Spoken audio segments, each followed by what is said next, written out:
populyar bir mem kimi olur. Fedin həmişə qərarı çıxır, hamı izləyir diqqətlə və bir sözlə bazar tam dəyişilə bilər. İqtisadiyyatın tradingə dəxli yoxdur. Çox maraqlı fikirdir. Sensasyon bir Orada nələr var? Mən onu təzə başa düşmüşəm. Stop lossu düzgün bazara daxil olanda, düzgün təyin edilirsə, heç uduzmaq da olmur. Pullar uzardadır. Mən bu da qüsümdə deyil açıq yəni. Ayso, kaşalokdadır da. Yerdə pul görünür heç burada. Təəssüf ki, yox. Heç nə yoxdur ki. Özünün pis aparığı var. Birbaşa 98%-ə gedir. Qızıl özünün pis apardıya aşağı getdi. Mən bay eləmişdim. Qızıl özünü pis aparardı. Və bu videonu bütün hər kəslə, tradinglə məşğul olmaq istəyən, ümumiyyətlə iqtisadiyyatla maraqlanan, maliyyə bazarları ilə maraqlanan hər kəslə paylaşın. Salam hörmətli izləyicilər. XM Azərbaycanın ikinci podkastında hər birinizi xoş gördük. Studiyada mən Orxan Hüseynli, XM-in Azərbaycan üzrə meneceriyəm. Söz verdiyimiz kimi silsilə podkastlarımızın artıq ikincisini təqdim edirik və təbii ki, ümid edirik ki, bundan sonraki podkastlarımız da maraqla izləniləcək və bizim birbaşa qonaqlarımızı təqdim etməzdən qabaq mən istəyərdim ki, hər birinizdən həm XM-in Mərkəzi Asiya və Xəzər regionu üzrə olan YouTube kanalına abunə olmanızı xahiş edeyim. Eyni zamanda aşağıda linkdə görəcəksiniz. XM Azərbaycanın Telegram kanalına link var. Xahiş edirəm ki, hər biriniz həmən linkə keçid edib XM Azərbaycanın Telegram kanalını da izləyəsiniz. Bugün studiyamızda yenidən bizim qonaqlarımız var. Azər Balamyadov Bakı Birja Akademiyasının təsisçisidir və Fərid Əbdülzadə Invest Akademiya layihəsinin həm təsisçisidir. Xoş gördük və gəldiyinizə görə də təşəkkür edirəm. Xoş gününüz olsun. Çox sağ olun dəvətiniz üçün. Təşəkkür edirəm. Bizim keçən podkastımız əslində çox maraqla izlənildi. Bizim müştərilərimiz, videonu izləyənlər Instagramdan, YouTubedan bizə deməli yazdılar, mesajlar, inboxa, direktə və s. və onların verdikləri suallar əsasında mən bugünkü podkastın suallarını hazırlamışam və ümid edirəm ki, eyni birinci podkastdakı kimi maraqlı bir söhbətimiz alınacaq və açığı bu belə deyək də silsilə verilişlər olacağına görə birinci podkastda daha çox belə Forex-ə giriş idisə, bugünkü mövzumuz daha artıq belə detallı, nisbətən daha müəyyən məsələlərlə bağlı olan, mövzularla bağlı olan bir podkast olacaq və istəyərdim ki, birinci sualı elə Fərid bəy sizə ünvanlayım. Ümumiyyətlə bu Forex-də ən belə adından da göründüyü kimi foreign exchange bir nömrəli mövzu valyutalardır. Ümumiyyətlə bu valyuta cütlükləri nədir? Onlar necə işləyirlər? Ümumiyyətlə onlarla bağlı hər hansı bir nümunə varmı? Gəlin bu valyuta cütlüklərindən başlayaq danışmağa, ondan sonra elə söz çəkər. Bəli, əlbəttə. Valyuta cütlükləri ümumiyyətlə Forex bazarında iki valyutanın qarşılaşdığı bir məqamdır. Burada hər iki valyutanın öz məzənnəsi olur və bir-birlərinə nisbi məzənnəsi məhz bu cütlüklərin məzənnəsində görsənir. Nümunə olaraq ən belə deyək də, ən populyar məzənnə deyə bilərəm, cütlük deyə bilərəm. Bu Avro USD-dir. Deyiləndə ki, Avro USD 1.10 nə nəzərdə tutulur? Yəni ki, 1 avronun hal-hazırdakı dəyəri ABŞ dollarına qarşı 1.10 centdir. Yəni ümumi belədir, amma cütlüklər fərqli olur. Belə populyar cütlüklər var. Hansılar ki, daha çox ticarət olunur. Biraz ekzotiklər də olur. Amma plus minus hamısının işləmə prinsipi eynidir. Dediyim kimi bir-birinə qarşı nisbi dəyəridir.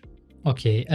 Bu ekzotik ekzotik cütlüklərdir, bu major cütlüklər deyirlər. Sonra onların fərqləri bəs əsasən nələrdə olur ki? Burada əsas fərq odur ki, major cütlüklərdən biz danışanda bu o bankların, yəni hansı o banklar ki, aparıcı mərkəzi banklardan söhbət gedir, bir nömrəli rezerv valyutaları emissiya edirlər. Yəni söhbət avrodan gedir, funtdan gedir, deməli dollar birmənalı Yapon yenası. Yəni bir nömrəli major valyutalardır bunlar. Orada biraz əlavə eləmək olar Avstraliya dolları, Kanada dolları, Yeni Zelandiya dollarında. Yəni bu valyutalar 7 valyutanı götürsək, aparıcı mərkəzi banklar, yəni bunlar rezerv valyutaları emissiya edirlər və bu rezerv valyutalar ümumiyyətlə nəinki maliyyə bazarlarının, ümumiyyətlə bütün kapital bazarlarının infrastrukturunu təşkil edən valyutalardır və bu valyutalar belə deyək, Birləşmiş Millətlər Təşkilatına daxil olan təxminən 200 ölkəyə yaxın olan ölkənin demək olar ki, hamısının rezervlərində var. Yəni söhbət buna görə bunlara major deyirlər, amma ekzotika gələndə burada hansı ölkələrdən söhbət gedir? Yəni inkişaf etməkdə olan ölkələrdən söhbət gedir birinci növbədə və yəni inkişaf proseslərinə təzə daxil olan ölkələrdən gedir. Yəni bunlara da aiddir bəzi Afrika ölkələri, yəni Cənubi Afrikanı götürsək, məsəl üçün burada götürə bilərik Braziliyanın valyutasına götürə bilərik. Amma əsas burada məsələ nədir? Bir valyutanın digər valyutaya olan nisbətidir. Periodik olaraq məzənəsinin qalxması və ya düşməsidir ki, bundan da biz forex bazarında istifadə edirik. Aydındır. Təşəkkür edirəm və izləyicilərimizə də demək istəyirəm ki, XM-də siz major cütlüklərdə, ekzotik cütlüklərdə bir neçə valyuta cütlüklərində trade edə bilərsiniz. Elə bugün qeydiyyatdan keçib XM-də yeni ticarət hesabı açıb valyuta cütlüklərində tradingizə başlaya bilərsiniz.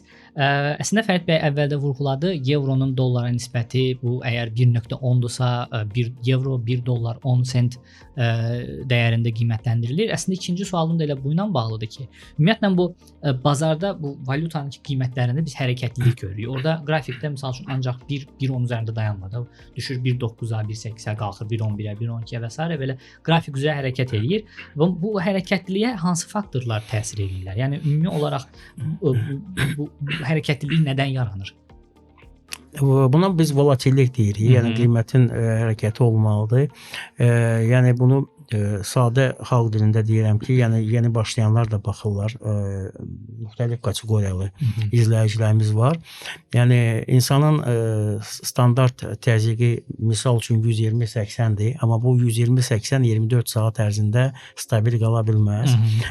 Müəyyən qədər yuxarı, aşağı diapazonlar var, amma müəyyən qırmızı xəttlər var, onları keçə bilməz. Artıq orada problem yaranır orqanizmdə və s. və s. Belə götürəndə 76-cı ilə qədər, yəni əsas volatilliklər 76-cı ildən başlayır.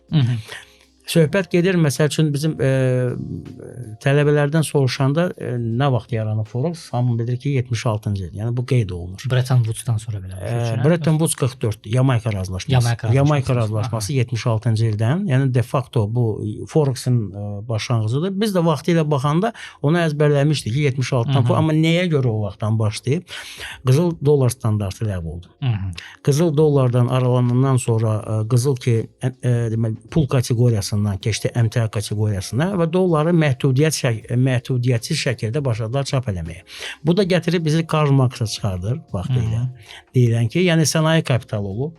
İkinci Dünya müharibəsində ondan da qabaq. Sənaye kapitalı tədricən ticarət kapitalı tərəfindən mənimsənilir, yəni onun tərkibinə keçir. Axırda maliyyə bazarları yaranır və maliyyə bazarları həm sənaye kapitalını mənimsəyir, həm də ticarət kapitalını. Çünki burada hərəkətliklər daha böyük olur. Və ümumiyyətlə belə götürəndə volatillik mütləq olmalıdır. Mütləq olmalıdır. Çünki bu dünya iqtisadiyyatı canlı bir orqanizmdir. Gün 24 saat ərzində hansı ölkədən hansısa ölkəyə neft gedir, hardansa taxta gedir, nə bilim məhsullar gedir, ərzaq gedir və s. və bu və ya digər valyutaya tələb və təklif söhbəti var. Artır, azalır və s. Ona görə gün ərzində, sutka ərzində, il ərzində müəyyən qədər bu volatilliklər olmalıdır. Amma 76-cı ildən bu yana gələn 50 il olacaq artıq bu volatilliklər daha çox aqressivləşiblər. Elə valyutalar var ki, elə əmtələr var ki, orada daha çox aqressiv şəkildə gedir. Bu da nə ilə bağlıdır? Maliyyə strukturları tərəfindən qlobal maliyyə bank sistemi, hedge fondlar və s. aparıcı bir 30-40 kommersiya bankından götürsək, burada süni yaradılan volatillikdən söhbət gedir. Və bu süni yaradılan volatillik nəticəsində müəyyən maliyyə qüvvələri bundan qazanc kimi istifadə etmək istəyirlər. Ona görə yəni söhbət ondan gedir ki, bu bu faktorlara əslində həm belə deyək də real iqtisadi faktorlardan başqa, yəni bu dövlətlər arası ticarətdən yaranmış faktorlardan əlavə süni yaradılan faktorlar da bu valyutaların volatilliyinə və qiymət hərəkətliliyinə təsir edir. Bəli, tamamilə doğrudur. Təsəvvür edin ki, yəni ki, mən bayaq misal çəkdiyim kimi, təzyiq qalxa bilər 130-a, düşə bilər 80 də düşə bilər 70-ə. Bu normal sayılır. Amma maliyyə bazarları bunu 160, 170, 180-ə qaldıra bilirlər. Qaldıra bilirlər və aşağını da çox aşağı sala bilirlər. İndi burada söhbət nəyə gedir? Trader professional olmalıdır ki, mən keçən dəfə misal da çəkdim, bu formulada birdə olan sürətə, yəni bu volatilliklərə dözə bilsin. Buna həm psixologiya dözməlidir, həm müəyyən qədər praktiki, həm də nəzəri bilgilər olmalıdır mütləq. Amma bir də qeyd edirəm, bu süni sistemdir.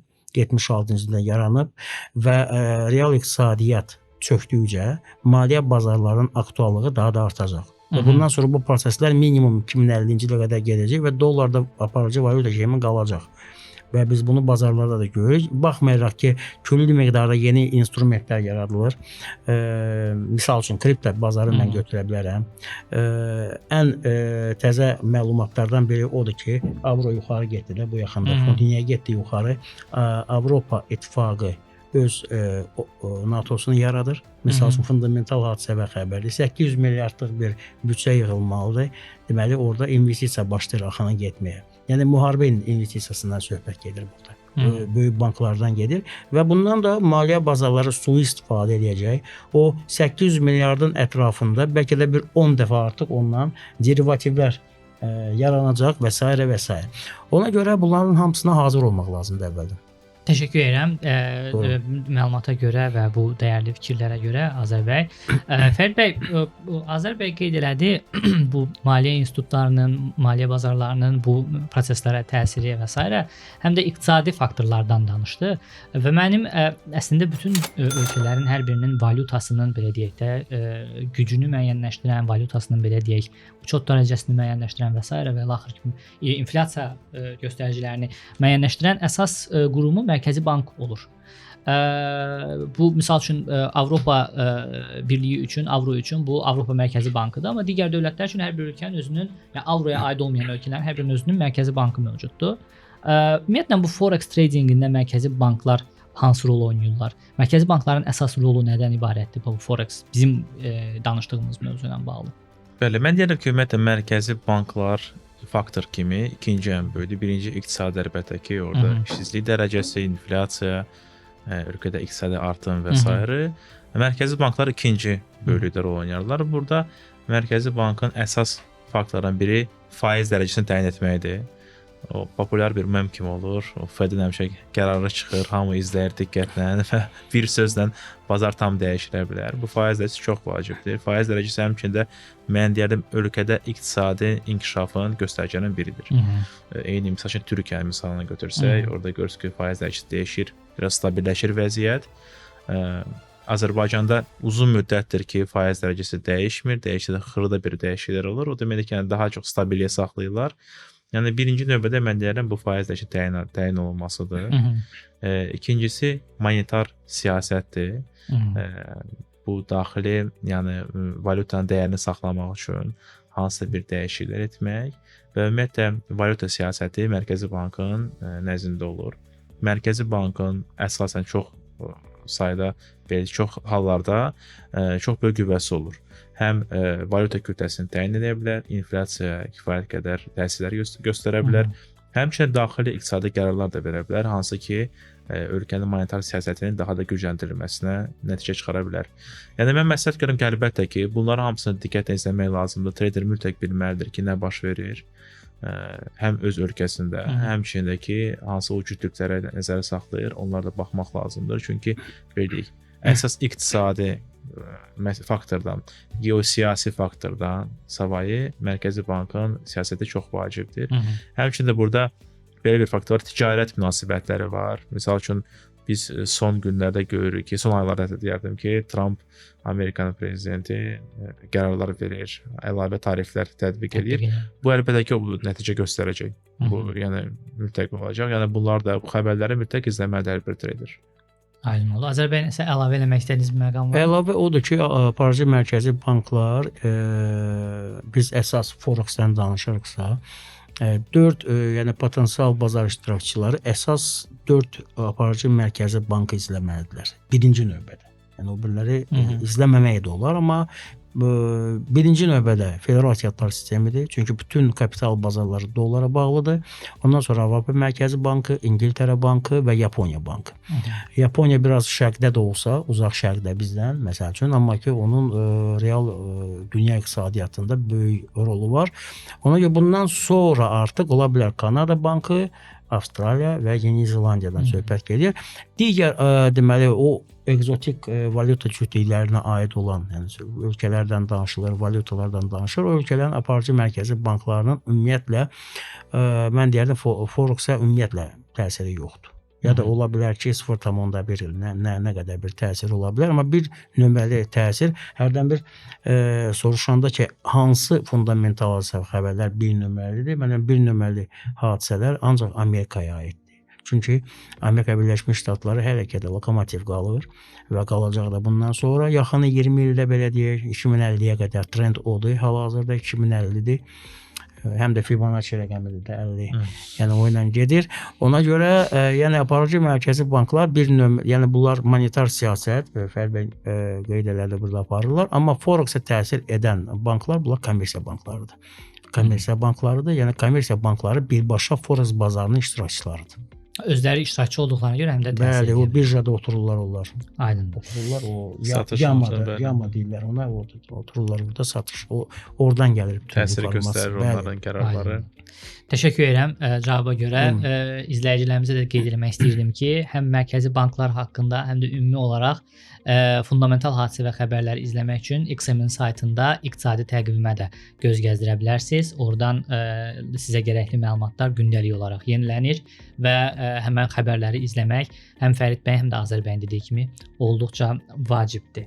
Mən istəyərdim artıq belə deyək, bu bizim bayaqdan danışdıqlarımız nisbətən ümumi bazara aid olan bir şey idi, amma bizim hər bir traderin özünün bu bazara giriş eləmək üçün müəyyən əlində alətlər olur və bu alətlərdən biri də leverage-dir, kredit çeynidir və ya rusca desək kreditное плечо.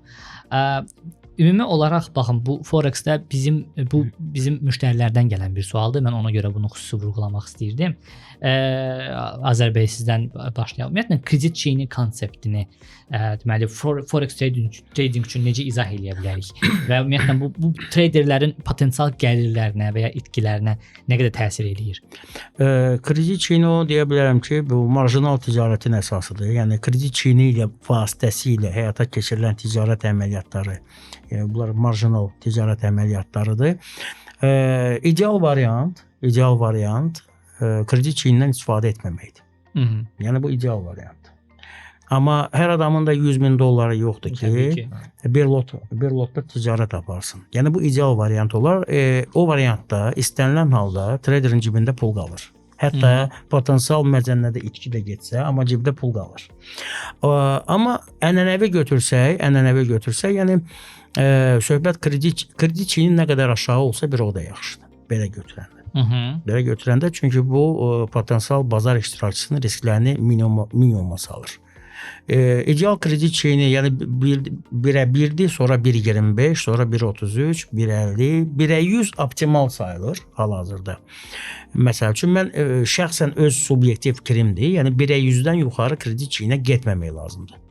Əlindəki vəsaitdən asılı olaraq dəyişə bilər. Asılı olmayaraq, yəni vəsait nə qədər də çoxdursa, kredit çeyini aşağı salmalıdır əksinə. Aşağı salmalı əksinə. İndi burada hesablamalar da var. Mən nəyə görə? Burada psixologiya dincəlir. İnsan daha da rahat işləyir və s. ideal. Düzdür, birə 200, birə 500, birə 1000, səhv eləmirəmsə qismdə, yəni birə 1000-dir. Bəli, qismdə 1-ə 1000-ə qədər ticarət mümkündür. Bu da nəyə görədir? Yəni potensial bazar iştirakçısı məbləğ çox az olduğuna görə, misal üçün $50, $100 olduğuna görə, orada maksimal kredit çiyinə gedir. Kredit çiyinə gedə bilər. Yəni o nə üçündür? Yəni istənilən adam istənilən pulla bazara daxil ola bilsin. Yəni kredit çiyininin ümumi olaraq belə deyək də məqsədi nədir? Məsələn, məndə tutalım ki $50 var. Mən daxil oldum XM-ə $50 depozit elədim ticarət hesabıma və kredit çiyinini seçdim tutayım ki 1-ə 1000. Bu mənə nə verir? Məsələn, sual bundan ibarət. Burada kredit çiyini sizin bazara daxil olmağınız üçün icazədir. Yəni əlavə, yəni orada $50 bazara daxil olmaq olmaz. Ümumiyyətlə belə götürəndə forexdə ticarət etmək olmaz. Broker burada kredit çiyinindən istifadə edir və həmin o çatışmayan 99.000 pulu belə götürək də 99.900 nə qədər pulu? O sizə necə deyirlər, bir əmanət edir. O pulun vasitəsilə siz bazara daxil olursunuz. Amma o real pul deyil də, düzdür? Çünki mənim ancaq $50 orada iştirak edir bazarda. Ümumiyyətlə real pul yoxdur. Belə götürəndə orada yəni, demək istədiyim, yəni mənim orada ticarət edəndə 100.000 üzərindən getmir. $50 orada azalır və ya artır. Bəli, real depozitdə olan pulunuz artıb azalır. Əgər o müəyyən qədər gəlib brokerin, yəni itki var, misal üçün $40 qədər itki olsa, 45-ə qədər müəyyən qədər, orada stop out məsələsi var və başqa detallar. Burada rezümə belədir ki, kredit çiyini bazara daxil olmaq üçün bir vasitədir. Çünki məsəl üçün hamımız bilirik, müəyyən restoranlara gedirik, deyirlər burada depozit budur. Burada filan qədər nə bilim minimum 100 nəfər olmalıdır ki, filan zalı götürə bilərsiniz. Nəysə, yəni bu forex bazarının ümumiyyətlə standart lot $100.000-dır və $100.000-la bazara daxil ola bilirsinizsə, onda problem yoxdur. 50.000 də olsa, 20.000 də olsa, 10.000 də olsa, $50 da olsa, $5 da olsa, minimal XM-də $5 da mən biləni. Sadəcə olaraq kredit çiyini hesabına istənilən adam, istənilən bazar iştirakçısı bazara, həmin o bazara daxil olub orada ticarət əməliyyatlarını apara bilər. Kredit çiyini bunun üçün lazımdır. Fərid bəy, nəsə əlavə eləmək istədiyiniz bir məqam varmı? Əlavə etmək istəyirəm, sadəcə yəni deyilən hamısı sözlərə razıyam. Əlavə deyə bilərəm ki, bu riskdir. Burada iki tərəflidir. Yəni adətən yeni daxil olanların depozitləri də böyük olmur və onların imkanları da çox olmur. Amma ki, istənilən halda daha yaxşı olar ki, daha böyük məbləğlə başlayasınız, amma leverage aşağı olsun. Bu riskləri azaldır. Leverage təcrübə qalxdıqca leverage qalxa bilər. Amma yenə də bir məqama çatırsınız ki, artıq heç ona ehtiyac yoxdur. Çünki siz artıq öz depozitiniz kifayət qədər yüksəkdir və kifayət qədər risklərə heç ehtiyac yoxdur özünüzə götürməyə, rahat olursunuz. Hazır və daha öncə demişkin. Çünki traderin həyatında axır əvvəl onsuz da buna gəlib çatmaq lazım ki, daha biraz emosional, stabil bir həyata gəlib çatasan, o baxımdan risklərdir. Yəni mən şəxsən çox da məsləhət görmürəm. Yalnız o hallarda ki, doğrudan da giriş məbləği çox aşağıdır və buna ehtiyac var. Çünki risklər böyükdür. Aydın oldu. Təşəkkür edirəm cavabınıza görə və izləyicilərimizə də bayaq əslində söhbətdə qeyd elədik. Bir daha vurğulamaq istəyirəm ki, XM-də siz 1/1000-ə qədər istədiyiniz kredit çiynini seçib ticarətə başlaya bilərsiniz. Əgər əlinizdəki vəsait azdırsa, dediyimiz kimi bazara girmək üçün 1/1000 kredit çiynindən də istifadə edə bilərsiniz və Azərbəyan dediyi kimi bizdə 1/1-dən başlamaqla 1/1000-ə qədər sizə uyğun kredit çiynini seçib strategiyanıza uyğun təbii olaraq ticarətinizə başlaya bilərsiniz. Mən istərdim biz növbəti sualımıza keçək, Fərid bəy. Deməli, biz bayaq danışdıq. Mən yenə istəyirəm biraz bazara qayıdaq. Bu kredit çiynindən biz birazdan danışacağıq. Mənim suallarım var əslində. Həm bu risk qazanc nisbətinin müəyyənləşməsi ilə bağlı sualım olacaq, həm stop loss'dur, take profit'dir, bu kimi terminlərlə bağlı suallarım olacaq. Amma ona keçməmişdən qabaq ağlımda qalan bir sual var. Bu forex tradingdə biz eşitmişik ki, fundamental analiz, texniki analiz, fundamental analiz, bu sözləri biz çox eşidirik. Texniki analiz haqqında hələ ki qalsın. Mənə bu fundamental analiz maraqlıdır. Fundamental analiz deyiləndə tradingdə nə nəzərdə tutulur? Yəni o necə izah edə bilərik onun rolunu biz forex-də? Mən belə sadə dildə izah eləyərəm. Ümumiyyətlə, yəni hansısa bir traderin strategiyası varsa və o rəqəmlər üzərində ticarət edirsə, Ola bilsin ki bir müddət bu uğurlu ola bilər, amma biz özümüzü belə deyək, qapana bilmərik. Burada fundamental analiz nəzərdə tutur ki, ətrafda olan hadisələri, böyük bazalarda olan hadisələri hamısı təhlil etmək lazımdır. Bu yenə də ki, iqtisadi göstəricilər, bu inflyasiyadır, bu dediyim kimi işsizlik dərəcəsidir və ya iqtisadi artımdır. Yəni bu xəbərlər nə baş verir, nə işlər görülür, hamısına baxmaq lazım. Yəni trader tək rəqəmlərlə özünü izolyasiya edib bu işləməyəcək. Bu bir müddət işləyə bilər, ya da bəxti gətirə bilər, amma uzun müddətli perspektivdə bu işləmir. Çünki bazarın trendləri var. Trendlər olur, qısa müddətli trendlər var, uzun müddətli trendlər var. Onlar hamısını izləmək lazımdır və bunlar hamısı cəmdə fundamental analiz kimi qeyd olunur. Yəni bunlara hamısını cəmləyib təhlil etməklə, analiz etməklə siz artıq fundamental bazanı sahib olursunuz və ən azından siz belə deyək, bazarın bir pay traderlərin artıq qabaqda olursunuz. Yəni əslən fundamental analizdə bu nəzərdə tutulur. Aydındır. Azərbaycanın əlavə eləmək istədiyiniz məqam yoxdur? Əlavə odur ki, bu mənim biraz ağırlı yerimdir. Fundamental hadisə və xəbər subyektiv fikrim deyil, mən obyektiv. Yəni burada bu mənim subyektivdir. Mən buna əminəm 100% və bunu sübut edirəm illərlə. Fundamental hadisə və xəbər trendi dəyişmir. Bunu nəzərə almalıdır trader. Fundamental hadisə və xəbər bazarlara qısa müddətdə təsir edir. 15 dəqiqədən 3 sutkaya qədər.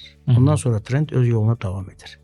Fundamental hadisə və xəbər ya trendi gücləndirir, qüvvədə olan, ya da uzaq baş onu tormozluyur bir balaca. Misal, biz yaşayırıq, trendimiz var, gedirik. Korreksiya kimdə olmayıb ki? Kimsə xəstələnməyib indiyə qədər. Kimisə ayağı sınmayıb indiyə qədər. Kimsə əməliyyata düşməyib xəstəxanaya. Kimisə bir hüzürü çıxmayıb və yaxud toy və s. Elə bir bu hamısı fundamental hadisə xəbərlərdir insan həyatında. İnsan həyatına müsbətlər təsir edə bilər. İnsan həyatı aşağı istiqamətdə gedən fundamental hadisə xəbərlər də var. O çəkən, içən, nə bilim, müəyyən mənada onu demək istədim. Müəyyən mənada bizim belə deyək də yaşayışımızı və sağlamlığımıza ciddi təsir edən məsələlər də ola bilər. Məsələn, elə bir xəstəlik ola bilər ki, biz o trenddən artıq çıxmış ola bilərik. Yox, çıxmış nə? Bizim lap açıq belə sadə dildə deyirəm, trend var, biz yaşayış trendi deyirik ona. Trend də var, o dünyaya aparır. İnsandır, bir yaşda onkologiya alır. Və bilinir ki, bu trend aşağıdır artıq. Yəni bu sel gedir. Amma bu trendin içində pozitiv korreksiyalar olur. Və insan çalışır ki, müəyyən müalicələrlə, müəyyən yaxşı bir hadisələrlə, nə bilim, toylarla, nə ilə bu öz ömrünü uzatsın. Müalicələrlə, burada pulun da rolu var, ətraf psixoloji mühitində rolu var, hansı ölkədə yaşayır, nə qazanır, yəni dərdlərinin sayının söhbəti var. Elə bir, məsəl üçün insan var ki, elə bir negativ bir informasiya fundamental qazanır ki, həyatda bir xəstəlik nəsə, amma bir 50 ildə yaşayır, problem yoxdur. Adam da var ki, normal bir şəraitdə idi, bir ilin içində getdi. Məsəl üçün, söhbət nədən gelir? Yəni, hər hansı bir insan gəlib 80-90 yaşına çatırsa və bu dünyadan köçürsə, bu demək deyil ki, yəni hansısa bir qripə görə getdi. Onun yaş hesabı var. Ona görə trendlərdə uzun müddətli trend, misal üçün belə götürək, əsas trend aylıq zaman intervalındadır. Aylıq zaman intervalında olan trend aylarla, illərlə gedir. Və bu aylarla, illərlə gedən trendi heç bir federal ehtiyatlar sisteminin qərarı dəyişə bilmir. Necə dəyişir? Fundamental hadisə və xəbərlərin kompleksi dəyişə bilir. Biz əvvəldən bilirik ki, faiz düşüşü trenddir. Məsəl üçün, bu faiz düşüşü misal üçün bir il gedəcək Amerikada. Bundan sonra buna qoşulacaq Avropa Mərkəzi Bankı, sonra qoşulacaq İngiltərə. İndi biri tez, biri geç, belə gedəcəkdir. Amma əsas driver federal ehtiyatlar sistemidir. Üçüncü variant, fundamental hadisə və xəbər. Fundamental hadisə və xəbər bu iqtisadiyyata aiddir, düzdür? Forex trading nədir? Deməli, bazarın infrastrukturudur. Deməli, belə çıxır ki, trader iqtisadçı olmalıdır. Amma iqtisadçıdırlar mı? Bu sahədə olanlar. 90% demək olar ki, 95% yox. Ona görə insan gəlib fundamental hadisə və xəbərdən danışında deyirəm, sən bunu istasyon da eləyə bilməyəcəksən. Bunu analiz edə bilməyəcəksən. Bunun üçün siz müəyyən pozisiyalar tutarmalısınız. Özdə burada yox, misal üçün Almaniyada, Amerikada, yəni o situasiyaya uyğun olan universitetlərdən söhbət gedir ki, o iqtisadiyyatdır. Bizdə ənənəvi postsovet məkanından qalmış iqtisadiyyatdır. Bu iqtisadiyyatın real hal-hazırda maliyyə iqtisadiyyatı ilə heç bir əlaqəsi demək olar yoxdur. Ancaq sözlər işlənə bilər müəyyən qədər, praktik cəhətdən heç bir effekti yoxdur.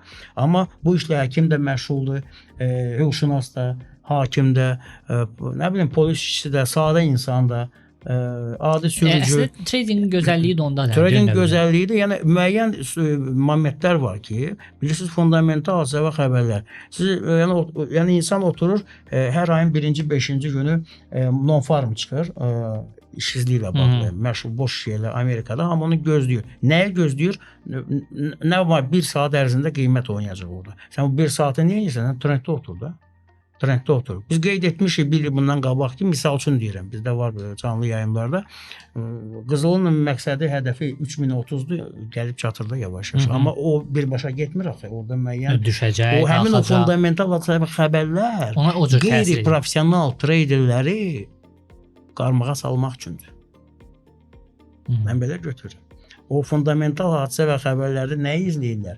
Jerome Powell'un çıxışında onun nitqinin hansı tonla dediyini, hansı nə bilim əhval-ruhiyyə ilə dediyini, orada kimsə, bunlar hamısı mən sözün lap açıq mənasında deyirəm ki, sözün əsl başqa söz deməyəcəm, spekulyasiya kubdadır burada artıq gedir. Əvvəldən bilinir hansı qərarlar qəbul olunacaq. Mənə indi burada belə bir məqam maraqlıdır. Mən çox üzr istəyirəm sözünüzü kəsdim. Bu artıq belə deyək də söhbətimiz artıq belə qızışan momentidir. Azər bəyin əslində dediyi çox maraqlı bir məqamdır. Sadəcə mənə maraqlıdır məsələn Fərid bəy. Deyək ki, belə bir şey ola bilər ki, fundamental hadisələr Azər bəyin dediyi kimi o müəyyən bir müddətliyinə 1 saatdan 3 sutqaya qədər, 3 günə qədər qiymətlərdə müəyyən dəyişikliklərə, volatilliyə gətirib çıxara bilər. Ondan sonra trend təzədən öz yolu ilə davam edir. Elə bir şey ola bilərmi ki, bu 3 sutka ərzində başqa bir məlumat da çıxsın, başqa bir xəbər də çıxsın, fundamental hadisə və xəbər və bunun da fundamental analizi belə deyək də bir növ domino effekti kimi yavaş-yavaş həmən o deyilən trendi yolundan çıxarsın. Elə bir şey mümkündür, yoxsa istənilən halda trend öz yolu ilə gedəcək? Trend öz yolla gedir, amma nə vaxtsa bu trend bitməlidir də. Yəni bu trendin bitmə də hadisəsi nəyisə əsasında baş verir. Yəni ona görə deyirəm ki, yəni fundamental analiz nəyə görə yəni lazımdır ki, ümumi məlumatsız olsa, məsəl üçün siz hiss edirsiniz ki, görürsüz ki, nəyisə baş verəcək və bu trend dəyişəcək. Bu yəni xırda bir şey olmayacaq. Əlbəttə ki, böyük bir müharibə ola bilər, nə bilim, hansısa bir başqa bir geosiyasi faktor ola bilər və ya hansısa bir başqa bir şey ola bilər, amma bunu da bilmək üçün yenə də izləmək lazımdır. Və əlbəttə ki, siz vaxtınızı Azər bəy düz deyir, yəni burada iqtisadçı çox az olur sayı baxımdan, nisbi baxımdan traderlər arasında, amma yenə də ki, başqa iqtisadçıların təhlilini dinləmək olar ən azından ki, kimə etibar edirsiniz, kimin kifayət qədər avtoriteti var, ən azından anlamaq ki, nə baş verir. Çünki bəli, bu tam düzgündür Azərbaycan. Yəni xırda bu dəyişikliklər olur. Yəni bir neçə saatlıq, bir neçə günlük olur. Amma yenə də hətta onlarda da yəni ki, diqqət etmək lazımdır. Çünki bəzən olur ki, bu xırda heç də xırda olmur. Bu böyük başqa bir şey çevrilə bilər. Yəni baxın, mən hər halda fikirləşirəm ki, biraz vaxt sərf etmək lazımdır bu analizə. Və nəyə görə mən bu əslində mövzuya toxundum deyim, bizi izləyən izləyicilər, xüsusən də XM-də bizdə istifadəçilərimiz, traderlərimiz özünüz də dediyiniz kimi böyük əksəriyyəti iqtisadçı deyil. Siz deyən kimi fərqli peşələrin sahibləri bu işlə məşğul olurlar və məsələ ondan ibarətdir ki, bəzi hallarda biz nə ilə rastlaşırıq, xüsusən də mən bunu müştərilərlə telefonla danışanda hiss edirəm. Fundamental analiz ola bilər ki, o misal üçün verilən xəbərləri düzgün analiz edə bilməz və nəticə etibarən düzgün proqnozlaşdırmaz və onunla da itkiyə gedə bilər. Bu normal bir şeydir, yəni bu baş verə biləcək bir şeydir. Amma istənilən halda mən düşünürəm ki, yəni insanlara onu izləməyi biraz aşılamaq ona görə lazımdır ki, trendin ümumi olaraq məğzini anlaya bilsinlər. Çünki o fundamental hadisə xəbərlər izləmədən o tradinglə məşğul olmaq bir növ artıq azarta gəlir çıxır. Mən ən azından elə görürəm. Bilmirəm yanılıram ya yox. Yəni gərək izləyəsən ən azından müəyyən xırda məsələ, primitiv bir şey deyim də, çox primitivdir. Yəni mən başa düşürəm ki, bu belə deyək də, real, mən bu dəqiqə heç maliyyə məsləhəti vermirəm. Sadəcə primitiv bir nümunə. Biz yəni uşaqlıqdan mən eşitmişəm, misal üçün deyirəm ki, müharibə baş verəndə neft və qızılın qiyməti qalxır. Belə bir dənə belə deyək də anlayış var deyək də. Bu əslində nə qədər primitiv olsa da ki, bu belə deyil, təkrar edirəm. Amma nə qədər belə primitiv səslənsə də bu özü müəyyən bir fundamental analiz deyil əslində. Onun bir elementidir də. Yəni insanlar bunu başa düşərək trading eləsələr daha yaxşı deyil? Yox, mən sizə deyim, o böyük səhv olacaq. Milyon faiz mən təminat verirəm. Yəni xüsusən hesablar balaca olanda, onlar hamısı düşür Misavukaya, hamısı ət maşınları orada stopları yığıb fundamental hadisə və xəbərlərdən istifadə edən professional böyük hedge fondlar var, böyük kommersiya bankları var, market makerlər var. Hansılar ki, özləri də bazarın iştirakçılarıdır. Özləri də iştirakçıdır və özləri də oradan pul qazanırlar və onlar qısa müddətdə bazarı oynada bilirlər, fundamental hadisə və xəbərlərdə. Biri 100 milyard, 50 milyard belə intervensiya edib bazarda stopları yığırlar. Düzgün yerləşdirilməyən stoplardan söhbət gedir və bundan sonra bazar gedir. Düzdür. Burada belə bir şey var ki, trend aydındır ki, nə vaxtsa sona çatmalıdır. Amma mən belə bir şey deyim. Trendin 95 yaşı varsa, bəli. Hər gün onu gözləyirsən də dönüşür. Düzdürmü? O da var. Yəni trendin 95 ola bilər. Yox, onun üçün də texniki göstəricilər olmalıdır. Deməli bu adamın texniki göstərici deyəndə nəzərdə tutulur. Hemoqlobinlə təzyiqdir. Hə, yəni ümumi olaraq bəli, hansı alətdə ticarət edirsə onun texniki göstəriciləri var. Hər bir insan özü texanalizdir və onun kardioqramması var, elektroensefaloqramması var, diaqramması var. Əgər bunlar göstərirsə 70-50 yaşında göstərirsə bu adam 95-dir, yəni bu trend qısa olacaq. Və hər dəfə gözlənilir. Və onun üstündə yardımçı olur, yanında adam olur və s. Bir də var ki, bəli, bunların hamısı texniki analiz. Burada başqa bir şey də var. Sizin də qeyd etdiniz, o hansısa bir xəbər çıxır, amma gündaxil xəbərlər çıxır. Biz baxsaq təqvimlərə, gündə bəlkə də bir 100 xəbər çıxır da, bütün ölkələri götürsək. Mən nəyə görə qeyd etdim? Bir nömrəli xəbərlər. Bir nömrəli xəbər federal yataq sistemi iclasıdır. Bunu hamı yadda saxlasın. Bu 100%-dir. İkinci xəbər non-farmdır. Hər ayın 1-5-ci günü çıxır. İşsizliklə. Bəli. Üçüncü deməli xəbər inflyasiyadır Amerikada. Dördüncü müdaxilə məhsuldur. İqtisadi inkişaf tələbləri və s. bunlar. Amerika Birləşmiş Ştatlarından çıxan xəbərlərdən daha güclü xəbər yoxdur. Həmin kopya xəbərlər Avropadan da çıxır. İngiltərədən də çıxır. Forex-dən gedir. Ancaq Forex-dən gedir. Forex aiddir. Bəli. Mən izləyicilər üçün deyirəm ki, biz Forex-dən danışırıq. Yaponiya bankına aiddir 4. Avstraliya indi kim Avstraliya dolları ilə işləyirsə onu izləyə bilər. Kanada dolları ilə və Yeni Zelandiya dolları. Amma bütün dünyaya təsir edən bir nömrəli 4 xəbər Amerikadan gəlir. Ondan sonra və yaxud ondan əvvəl gələn fikir vermişsiniz də, hamımız gözəl bilir. Qırmızı xəbərlər var, yaşıl xəbərlər var, sarı xəbərlər var. Ümumiyyətlə bazara təsir etməyən xəbər, neytral xəbərlər də var. Ona görə mən deməli özdə fikir verin necə olur bu? Ay ərzində hər həftə biri çıxır. Darıxmağa qoymurlar. Deməli 5 gün ərzində pul yığılır bazarda və stoplar götürülür, bazar getdi. Stoplar götürüldü. Niyə görə trend davam edir? Kimsə itirir ki, bazar gedir yuxarı. O vaxta qədər ki, artıq itki qurtarır, itki olunması indi artıq orada trend dönüşü baş verir. Ona görə mən bir də qeyd edirəm, fundamental xəbərlər düzdür, izlənilməlidir, amma necə? Onu da sizin sözünüzə dəstək verirəm ki, ümumi situasiyanı, ümumi vəziyyəti, qlobal vəziyyəti görmək üçün. Miqyası biraz daha geniş götürməkdən ötürü. Jerome Powell əgər deyirsə, biz yaxın vaxtlarda başlayacağıq yumşalma siyasətinə, deməli gözləyim bu xəbər Hələ 1-2 il gedəcək. Bunun bir günlük deyil bu. Ümumi mənzərəni görməkdən Bəli, ötürü. ümumi mənzərə bilirik ki, bunun əhval-ruhiyyəsi budur. Amma qutarandan sonra deyir, hə, biz sərtləşməyə gedəcəyik. Artıq bu sluh deyirlər də, nə şayə. Şayə. Bu şayələrdə investorlar artıq bunu başlayırlar icra eləməyə. Ona görə fundamental hadisə və xəbərlərlə birinci növbədə onlar bilirsiniz ən çox nəyə aiddir? Fond bazarlarına aiddir. Bəli, Mhm. bəli. Fond bazarlarının köküdür. Orada artıq professional iqtisadi qruplar var, iqtisadi araşdırma institutları var. Onlar otururlar, Teslanı izləyirlər, onu izləyirlər. Onların balansları Səhmlərdən var. söhbət gedir. Onlar səhmlərə təsir edir və səhmlər də CFD formasında Forex-də var.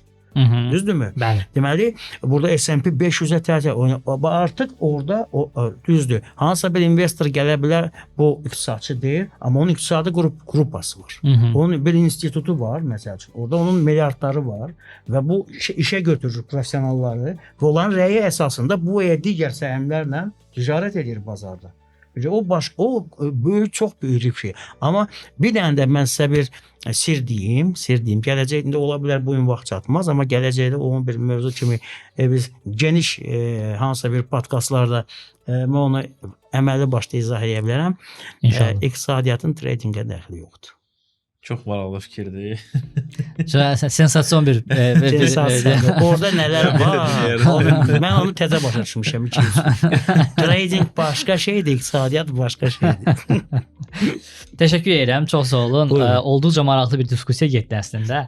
Mən istəyərdim biz növbəti suala keçək. Amma mən hiss edirəm ki, növbəti podkastlarımızda bu fundamental analiz məsələsinə, texniki analiz məsələsinə ilə yenidən qayıdacağıq. Biz qayıdaq bizim bu traderlərin belə deyək də gündəlik qayğılarına deyək də. Ümumiyyətlə bu risk qazanc nisbəti deyə bir anlayış var da ki, risk nə qədər olur, qazanc nə qədər olur və bizə maraqlıdır ki, bu risk qazanc nisbətini necə müəyyənləşdirmək mümkündür? Ümumiyyətlə bunu hesablamaq mümkündürmü? Bunun hesablama qaydası nədir və s. Belə bir sualı var bizim müştərilərin. Fərdi bəy, Fərdi bəy, buyurun. Siz sual kimədir? Yəni növbə ilə gedirik, əslində fərqi yoxdur. Burada bunu hesablamaq olar, risk qazancı. Burada bizim bu fundamental alətlər var da, take profit-lə stop loss. Bu nisbi məhz onlardan hesablama olar. Məsəl üçün take profit-i 150-dədirsə, stop loss 50-dədirsə, burada belə 3-ün 1-də risk sayılır, risk qazanc nisbəti. Və burada da yenə də artıq biz daha öncə Azərbaycan müzakirə etdik ki, stop loss-u düzgün bazara daxil olanda, düzgün təyin edilirsə, heç uduzmaq da olmur. Yəni müsbət olacaqsınız. Amma yenə də ki, bu aşağı sayılır, aşağı satış nöqtəsi sayılır. Ona görə əslən belə hesablanır. Aydın oldu. Sizə görə, məsəl üçün yəni nisbət söhbətindən gələndə bilirsiniz, onu da açıq deyəcəm, mənim subyektiv fikrimdir. Deməli, professional olmayan trader, yəni professional olmayan bazar iştirakçısı tam bazarı görmürsə, əlbəttə orada standartlar var. Birin 3-ə, birin 4-ə də ola bilər. Ən azı birin 2-yə də, ən azı birin 2-yə ki, standartdan istifadə. Amma belə bir vəziyyət var ki, adətən buna biz stavka deyirik bir tərəfdən. Çünki orada bazara giriş qiyməti düz olmur. O düz olmayana görə, yəni müəyyən qiymət, bazara giriş qiyməti artıq düz deyil. Ona görə götürülür, misal üçün 40 punkt götürülür stop loss üçün. 120 punkt, minimum 80 punkt götürülür gəlir üçün. Ya o yana gedər, ya bu yana gedər. Əgər o sistemlə yanaşırsa, ortalama ilə işləyirsə, yəni trader, bu başqa məsələ. Mən risk gəlir anlayışını kredit çeyini ilə bağlayıram birinci növbədə. Kredit çeyini olmalıdır maksimum 1-ə 100. 1-ə 100-ü kəsib, ehtiyac da yoxdur ona. Fərdi yaxşı dedi. Yəni ona heç ehtiyac da yoxdur. Deməli, kredit çeyini nəyə görə götürürəm? Çünki bizim ticarətdə, şəxsən bizim strategiya sistemi, mən şəxsən özümün olan sistemimə görə deyirəm, orada bazara giriş qiyməti 100% düzgün qiymətdir. Yəni 100% düzgün qiymətdən mən danışıram. 100% bazara düzgün qiymət, giriş qiyməti varsa, valyuta cütlüyündən asılı olaraq deməli bu risk sistemini hesablamaq olur. Yəni evro məsəl üçün deyirəm, əgər müəyyən depozitlə siz avro dollarda tutaq ki 1 lot aça bilirsinizsə əməliyyat. Funt dollarda bu olacaq 0.7 maksimum. Funt yenə də olacaq bu 0.4 və s. Qızılda olacaq ondan da aşağı. İndi bu uzun məsələdir. Bunu biz müəyyən dərslərdə sistemi, amma normal insan bunu başa düşür. Bazar iştirakçısı ki, volatillik addım söhbəti var orada. Müəyyən cütlüklərdə bunlar fərqlənirlər. Kriptoda ümumiyyətlə başqa sistemdə olur. Orada spread də çoxdur. Müəyyən baxır indi nüanslara. Yəni ona görə bu risk bununla gedir, amma düzgün qoyulmuş qiymət varsa, məsələn biz bilirik ki, avro dollarda həftəlikdə korreksiya 400 punktdan çox olmur. Bu standartdır 70 ilin, 60 ilin, 70 ilin, xüsusən 76-cı ildən bu yana. Amma bir də qeyd edirəm, yəni ki, burada kredit çiyini rol oynayır, bir də bazara düzgün giriş, bir də düzgün giriş varsa, düzgün giriş bilirsiniz necə olmalıdır, təxmini yox. Xətt çəkilir, misal üçün müqavimət və yaxud dəstək xətti, xətt yox, konkret qiymət var orada. O qiymət dəqiqdir, pipsinə qədər göstərilir orada. Orada fraktal şəklində durur. Məhz o qiymət, ola bilər bir pips vurulmasın o qiymət. Trend dəyişməyəcək və yaxud davam etməyəcək. Yəni ki, burada yenə də gəlib peşəkarlığa çıxır. Yenə də maariflənməyə, təlimə, təhsilə, professionallığa çıxır. Aydın, təşəkkür edirəm diqqətinizə görə. Mən izləyicilərimizə də demək istəyirəm ki, ümumi olaraq XM-də siz yeni ticarət hesabı açıb, ilk dəfə qeydiyyatdan keçib ticarətə başlamaq istəsəniz, XM sizə $30 depozitsiz bonus təklif edir. Siz heç bir depozit etmədən XM-in verdiyi $30 ticarətə başlaya bilirsiniz və bununla da əslində müəyyən forex valyutaları və ya hər hansısa başqa bir alətdə düzgün kredit çiynini təbii ki müəyyənləşdirərək Azərbaycan və Fərd bəyin dediyi kimi müəyyən ticarətlərə başlayıb öz risklərinizi və qazanclarınızı əvvəlcədən müəyyənləşdirib belə deyək ümumi sistemi yoxlaya bilərsiniz. Həmçinin hazır sözü düşmüşkən XM-də bizim müştərilərimizin hər biri üçün ödənişsiz təlimlər mövcuddur. Daxil olub bizim professional treyderlərin Rus, İngilis, Türk dillərində təşkil etdikləri vebinarlara da qoşula bilərsiniz. Həmçinin orada olan video dərsliklərə də baxa bilərsiniz və bununla da öz forex haqqında biliklərinizi genişləndirə bilərsiniz. Biz bayaq danışdıq, Azər bəy düzgün bazara giriş, bazardan çıxış qiymətlərindən danışdı. Siz də qeyd elədiniz, bayaq biz çəkilişdən qabaq söhbət edəndə Azər bəy maraqlı bir fikir səsləndirmişdi ki, stop lossla da belə müsbətdə olmaq, mənfəət götürmək mümkündür. Mənə indi bax bu biz bunu belə deyək də, artıq bazarda müəyyən müddətli olan, bu sahədə işləyən və yaxud da bu sahədə artıq müəyyən bir söz sahibi olan insanlar olaraq, mən sizdən danışıram, qonaqlarımız olaraq, ekspertlər olaraq, bizim bildiyimiz, anladığımız terminlərdir. Amma bizi izləyənlərin hamısı, belə deyək də, professional treyderlər deyirlər. Birinci dəfədir bu videoya baxanlar var və ya yeni tradingə qoşulan insanlar var. Stop loss və take profit. Bu nədir? Bunların səviyyəsi necə müəyyənləşdirilir? Biz insanlara birinci bunu izah eləyək, yəni əlifbanı izah eləyək, ondan sonra artıq stop lossla necə müsbətə çıxmaq mümkündür, onu növbəti podkastlarda artıq izah eləyərik. Amma nədir bu? Stop loss nədir? Take profit nədir? Bunların ümumiyyətlə bazara təsiri nədir? Daha doğrusu ticarətə təsiri nədir? Bazara yox, traderin özünün belə deyək, strategiyasına təsiri nədir? Biraz bu haqqda danışmaq istəyərdim. Belə sadə dildə desək, bu iki alət traderin gecə-gündüz dayanmadan monitorun arxasında dayanmamaq üçün lazımdırlar. Həyatını rahatlaşdırırlar. Bazar trader hansısa bir başlayan satışa giriş nöqtəsinə gəlir, ya sell gedir, ya buy olur, ya azalmağa, çoxalmağa və bu zaman stop loss və ya take profit nöqtəni təyin edə bilər. Stop loss nədir ki, bu onun minimal zərər olan nöqtəsidir. Yəni hər hansı bir minimum açıdan da artıq belirləyik. Ən asılı qazancını çox itirməmək şərti ilə o zaman ya satış olur, ya da alış olur. Və take profit də eyni. Yəni ki, trader öz gəlirini nə qədər fikirləşir, yəni bu trendi nə qədər qazana bilər, o nöqtəyə qoyur və rahat gedir işlərini görür. Belə deyək, artıq zərurət yaranmır ki, monitorun arxasında izləsin. artıq bu nöqtələri necə təyin etmək lazımdır. Bu başqa bir. Bu texniki analiz lazımdır buna və strategiyası olmalıdır traderin. Trader anlamalıdır ki, ümumiyyətlə giriş nöqtəsi niyə görə bunu seçdi və hansı məqsədləri var, hansı trend üzərində çalışır. Ümumi desək, bu iki alət traderin həyatını rahatlaşdırır. Yəni belə deyək ki, take profit və stop loss hər hansısa bir biz alətdə əməliyyata başlamazdan qabaq hər hansısa bir traderin müəyyənləşdirdiyi bir həddir ki, həmən həddə əgər trader düşünürsə ki, bu həddən aşağı getsə daha çox itkiyə gedəcək və bu həddən yuxarı getsə daha çox qazanc olacaq. Ona əsasən hədləri müəyyənləşdirir və bir də izləmir onu. Artıq sistem onun əvəzindən özü həll edir. Avtomatik orada ticarət dayanır, belə deyək. Ticarət bağlanır. Əməliyyat bağlanır. Əməliyyat bağlanır, bəli. Əməliyyat bağlanır. Yəni əsas bunun üçündür. Amma artıq onu harada təyin etmək bu başqa məsələdir. Bu ən çətin. Yəni bu əslində bütün mən belə başa düşürəm bütün traderlərin həm take profit həm də stop loss-u müəyyənləşdirmək ən belə deyək də ağırlı, ən çətin, ən vacib, ən ağrılı, ən çətin məqamlarından biridir. O da nəyə görə çətindir, ola bilsin. Yəni deyirəm, burada qeyri-professional, professional söhbəti var. Bazara giriş qiyməti düz olanda stop loss da düzgün yerləşdirilir. Yeri gəlmişkən düzgün yerləşdirilən stop loss işə düşmür. Force major da olmur. İndiyə qədər görməmişəm son 15 ildə, 20 ildə. Bəlkə nə vaxtsa force major olar, amma düzgün yerləşdirilən stop loss işə düşmür.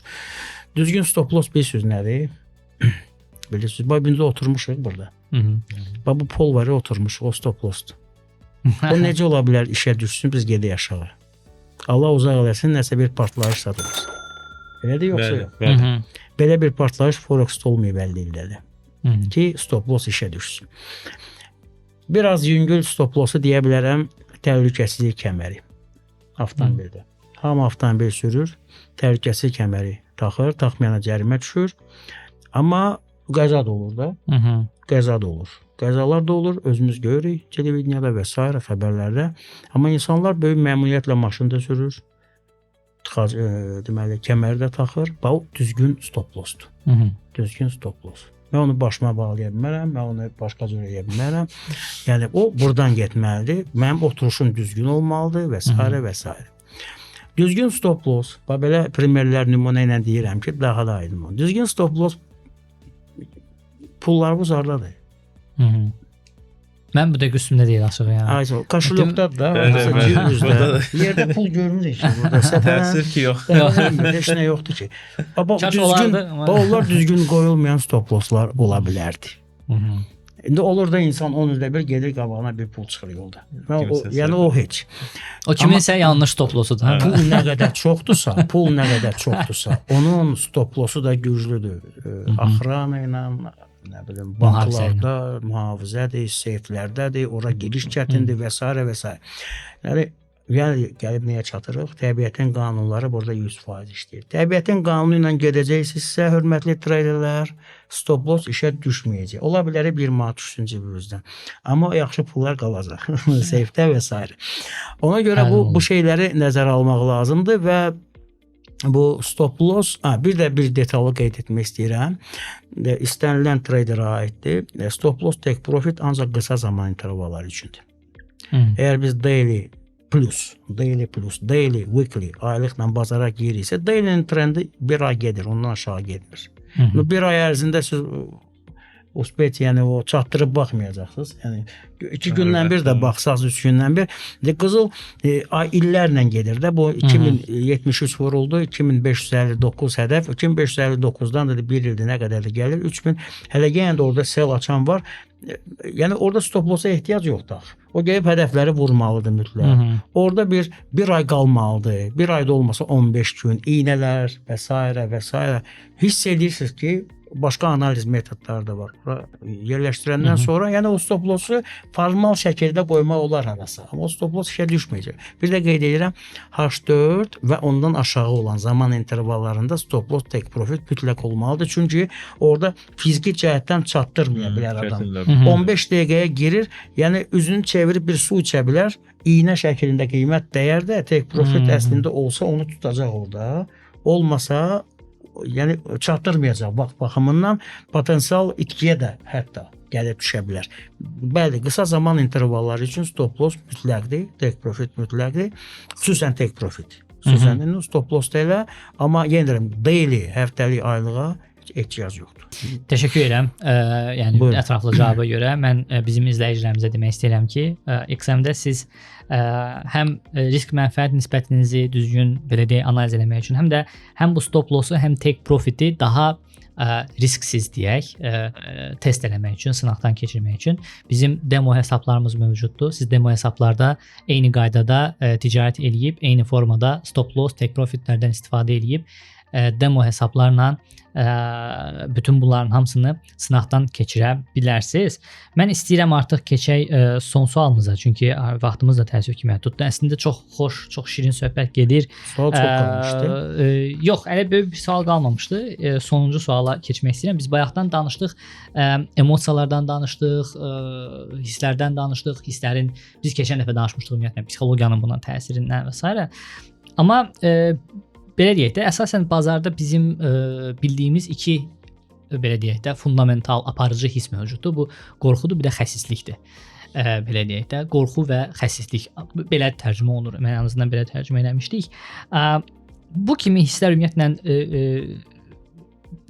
tradinglərə, yəni bu traderlərə və ümumi olaraq onların apardıqları ticarətlərə nə qədər təsir eləyir və necə eləmək, yəni traderlərə ən böyük məsləhətiniz nədir bu hissləri kontrol altında saxlaya bilmək üçün belə deyək, nisbətən dəmir sinirlərə, dəmir iradəyə sahib olmaq üçün qorxu və bu xəsisliyi necə kontrolda saxlamaq olar?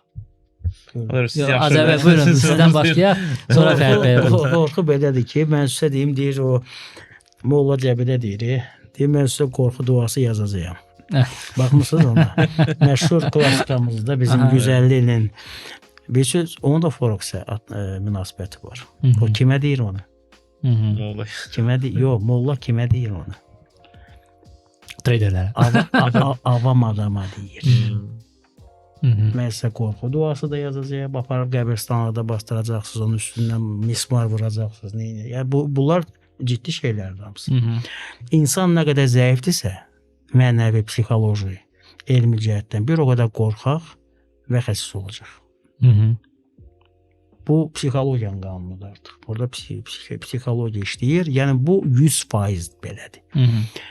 Heç vaxt güclü adam, özünə hörmət edən adam, qərar verməyə israrlı olan adam heç vaxt nə qorxaq olacaq, nə xəsis olacaq, nə bir şey. Əslində o sözü var, blaqadarlı belə, nə deyirəm ona, alicənab olacaq, nə bilim və s. və s.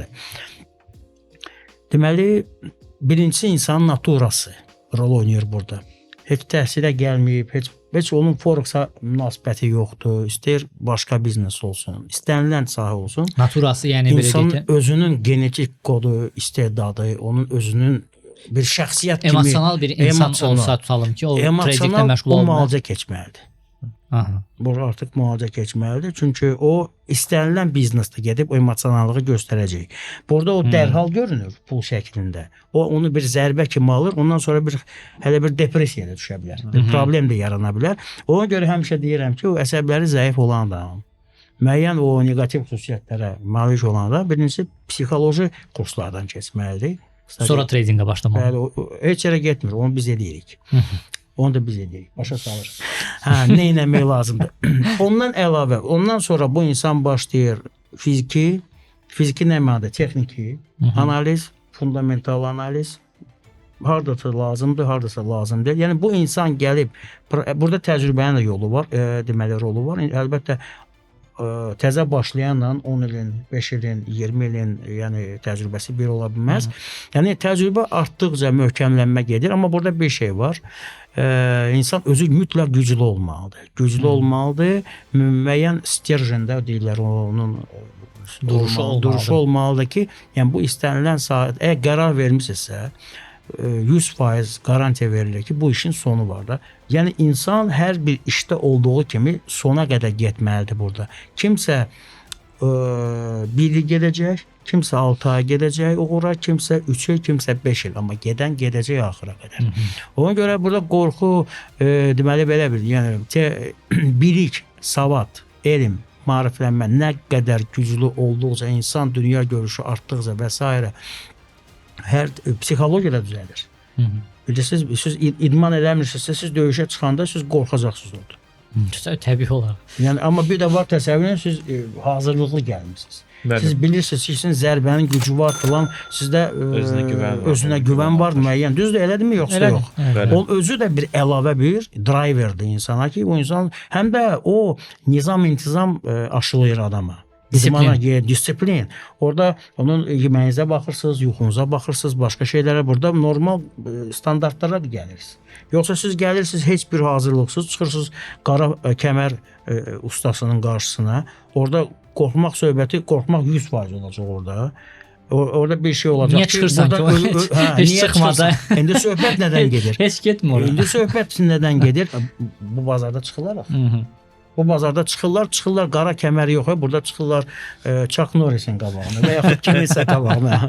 Elə bir şeylərə çıxırlar ki, bunu mütləq nəzərə almalıdırlar. Bunlar bir də bir detalı qeyd etmək istəyirəm ki, insan heç vaxt, heç bir işdə özünü ağıllı saymamalıdır. Egosunu qabağa verməməlidir, qürurunu. Məsəl üçün, bizdə olub belə şeylər, bu qızıl özünü pis aparı aşağı gedir. Qızıl deyir, niyə getdi aşağı? Gedib də bu bazar bu. Orada Yapon da var, yəni müxtəlif millətlər var. Amerikan, İngiliz, orada ağıllı insanlar idarə edir bu sahəni. Bu sahə pul tökülməyib buradakı, hər adam gəlsin, burada pul qazansın. Bunu da başa düşmək lazımdır. Burada hər adam, burada hamı bilməlidir ki, 98% itirəcək, 2% qazanacaq stabil. Bu 98%, indi gələn yəqin ki, podkastlarda olar. Buğa kimdir, ayı kimdir, quzu kimdir, quzular, keçilər, donuzlar kimdir. Bunların hamısını verəndə, artıq orada məşhur bir anda bizim kinoda var, deyir o seyirli xalatda deyir, Allahın xoşuna gəlməyən heyvanın adını mənə çəkməklə. Bilirsiniz, bunların hamısı oradakı görürsünüz də kimdir orada. Xəsis də var, qorxaq da var, burası da var, uşaq gəlir, neyinir orada və s.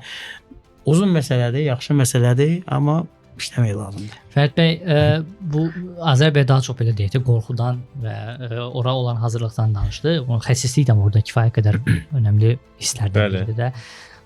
Siz nə məsləhət görərdiniz? Necə bu kontrol altında saxlamaqdan ötürü, nisbətən belə sakit olmaqdan ötürü? Belə deyək də, əsasən əksər hallarda bu hisslər kimdəki problem yaradır. Bu hisslər olmalıdır, bu normaldır. Sadəcə dərəcə məsələsi var. Dərəcə, bəli. Kimdə bu problem yaradır, əksər hallarda bunu düzəltmək olur. Bunun psixoloji təlimləri var, onların önəmi olur. Nizam-intizam çox vacib rol oynayır. Bu həm yuxu rejimidir, bu ən azından fiziki hansısa bir olmalıdır, hazırlıq olmalıdır, qidalanmadır və s. Həm də insan özü üzərində işləməlidir. Amma bəzən elə hallar olur ki, yəni bu düzələn deyir də, yəni ki, heç başlamasa yaxşıdır. Həqiqətən belə olur, amma əksər hallarda düzələndir. Əsas məqsəd yönlü olsun, məqsəd qoymalıdır. İnsan ilk növbədə anlamalıdır ki, öz zəifliyi hansıdır, qorxudadır, bu xəstəlikdədir və artıq onun üzərində planlı şəkildə işləməlidir. Amma istəməsə desə ki, belə yaxşıdır, mən bilirəm, nə edirəm, bu artıq öncədən belə fail situasiyadır. Mən deyən olacaq.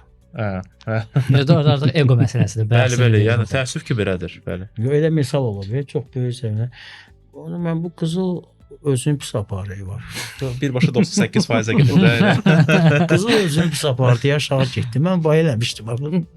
Qızıl özünü pis aparar da. Yəni.